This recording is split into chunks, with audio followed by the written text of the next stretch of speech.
les spectateurs, n'allez pas sur la glace. S'il vous plaît, les spectateurs, n'allez pas sur la glace. Mesdames, Mesdemoiselles, Messieurs, une bonne main d'applaudissement pour le merveilleux spectacle.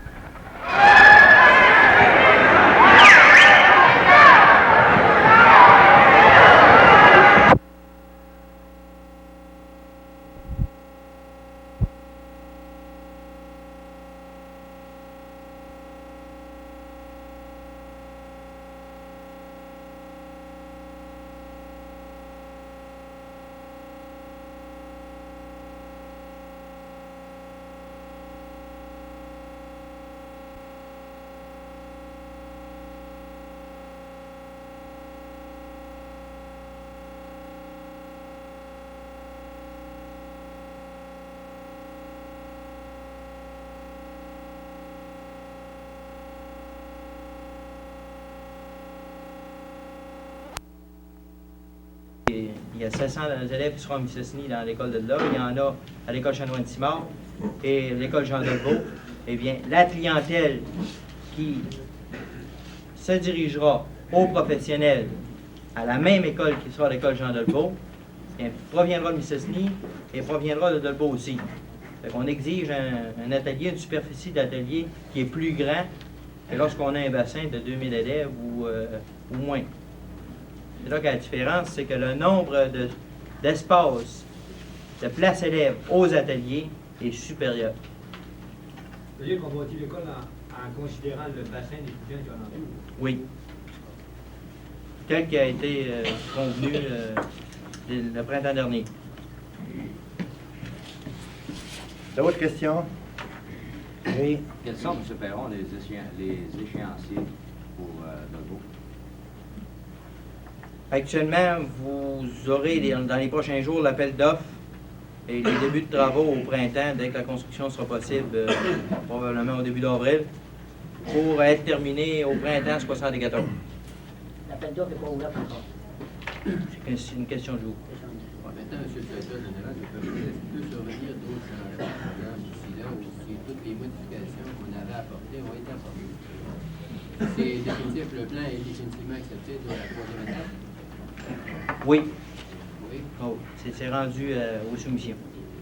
Alors, il ne peut pas survenir de nouvelles modifications? Non. D'autres questions? Alors, il y a une proposition de faire. Si personne qui fait opposition, on considère que c'est accepté à l'unanimité. Item 9. Emprunt temporaire pour construction Jean Delvaux.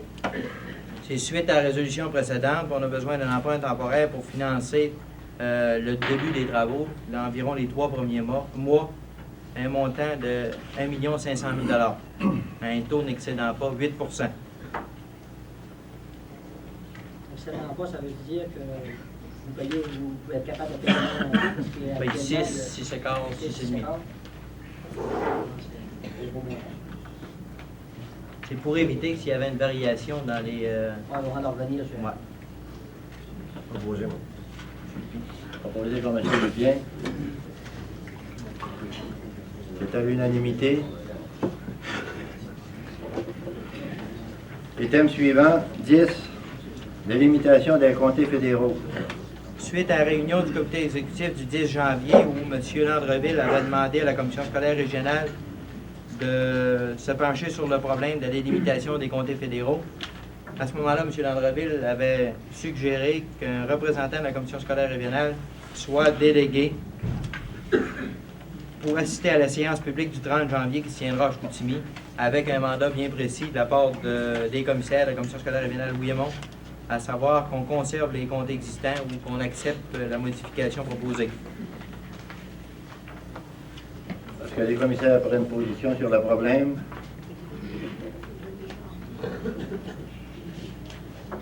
Est-ce qu'on propose un appui ou si on ignore la question? Proposer un appui? Comme c'est là. Ah, Conserver les comptes. Conserver les comptes actuels. Ça répond à l'ensemble des commissaires? Oui, mais ce serait bon qu'il y ait un représentant. Le 30, là. Il faudrait que vous demandiez à M. Fontaine de faire inclure ça dans sa résolution. C'est sûr que si ça peut aider à conserver le statu quo, on va faire tout ce qu'il y a à faire. Alors, vous acceptez d'inclure dans votre proposition qu'on délègue un représentant? Oui, on le nommer. Alors, il faudra le nommer. Président. Je préférerais, je pense qu'il y a des personnes qui sont mieux initiées aux questions municipales. Je vois des maires alentour ici, au niveau des commissaires. Alors, On a besoin de M. Lupien, Camille Lupien. Peut-être que les maires, ils ont joué dans la présentation. mais en tant que maire, mais en tant Bien que y aller au niveau de... représentant de la commission scolaire. Alors, il est proposé le nom de M. Lupien. Parfait. Est-ce que ça répond au désir de l'ensemble des commissaires? Du coup, qui accepterait pas.